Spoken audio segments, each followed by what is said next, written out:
তো আজকে আমি বানাচ্ছি একটা নিউ টাইপের স্যান্ডউইচ, যেটা তৈরি হয়েছে সস, মেয়োনিজ অ্যান্ড চিজ দিয়ে।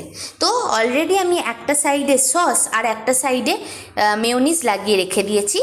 তার মধ্যে আমি দেব হচ্ছে চিজ, আর এখানে আমি কেটে রেখে দিয়েছি ক্যাপসিকাম, টমেটো আর পেঁয়াজ। এগুলো আমি মিক্স করে স্যান্ডউইচটা বানাবো। এই ভেজিটেবলসগুলো কাটতে আমার হাজব্যান্ড আমাকে হেল্প করেছে। অলরেডি আমার প্রিপেয়ার করা হয়ে গেছে এটা।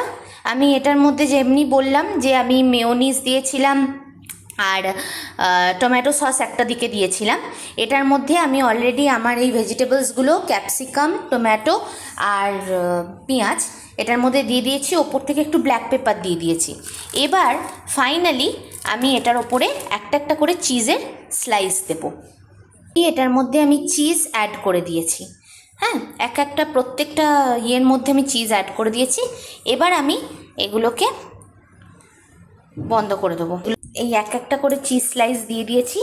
চিজ স্লাইসগুলো এবার আমি ব্রেডের আর একটা দিকের স্লাইসগুলোকে দিয়ে এটাকে ভালো করে ক্লোজ করে দেবো। ভালো করে এগুলোকে, এটা একটুখানি হয়ে গেছে, ক্লোজ করে দিলাম। এবার আমি এগুলোকে একটা করে হালকা হালকা করে বাটার দিয়ে ফ্রাই করব।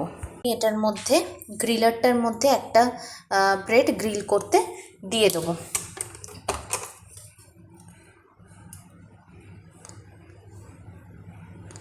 গ্রিলারটায় রেডি করে তারপরে আমি আবার আসছি। সো এটা হচ্ছে আমার final dish, cheese and vegetable sandwich ready.